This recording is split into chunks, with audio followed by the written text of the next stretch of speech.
Un homme gendarme avait un seul et unique fils comme enfant qu'il aimait tellement et ne voulait pas le perdre. Un jour, l'homme gendarme alla à son poste pour la sécurité des véhicules et par derrière, son fils piqua une crise. Sa maman et ses voisins d'à côté l'amenèrent à l'hôpital, mais malheureusement le docteur n'était pas encore arrivé. La maman essayait de joindre fatigué le père de l'enfant, mais son téléphone était éteint. L'homme gendarme à son poste routier stoppa le véhicule d'un monsieur et lui demanda sa pièce d'identité et les documents de la voiture. Chose que le monsieur a fait. Mais le gendarme cherchait à tout prix un motif pour l'incarcérer et il le mettait les menottes à la main en confisquant les clés de sa voiture. Ce monsieur, qui était un docteur, lui dit qu'il a des patients à soigner à l'hôpital et que leurs vies sont en danger. Et l'homme gendarme répondit qu'il s'en fout éperdument.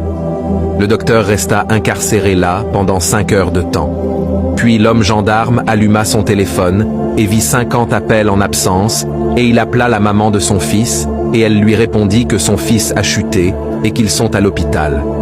L'homme gendarme jeta les clés de la voiture du monsieur très loin et il enleva les menottes sur ses mains. Puis, il alla à l'hôpital. Le monsieur resta tranquille et alla chercher les clés de son véhicule pour aller à l'hôpital. Une fois l'homme gendarme arrivé à l'hôpital, sa femme lui dit tout en pleurant que ça fait 5 heures de temps que le meilleur docteur de la région n'est pas encore arrivé et que l'état de santé de l'enfant ne fait que s'empirer. Une fois le docteur arrivé à l'hôpital, il s'échangeait et alla sauver la vie du petit enfant. Puis le docteur demanda qu'on fait appel à ses parents dans son bureau.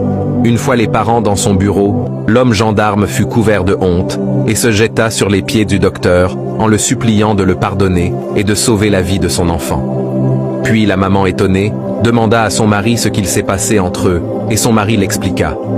La maman en larmes traitait son mari de mauvais et méchant homme. Puis elle supplia à son tour le docteur de sauver la vie de son enfant et de pardonner son mari. Le docteur répondit à la femme que son enfant est actuellement entre de bonnes mains et qu'il va s'en sortir. La leçon à tirer de cette histoire est que nous ne devons jamais profiter de notre rang social pour écraser notre semblable. Car le mal que nous faisons à autrui retombera toujours sur nous ou sur nos enfants tôt ou tard. Soyons sages.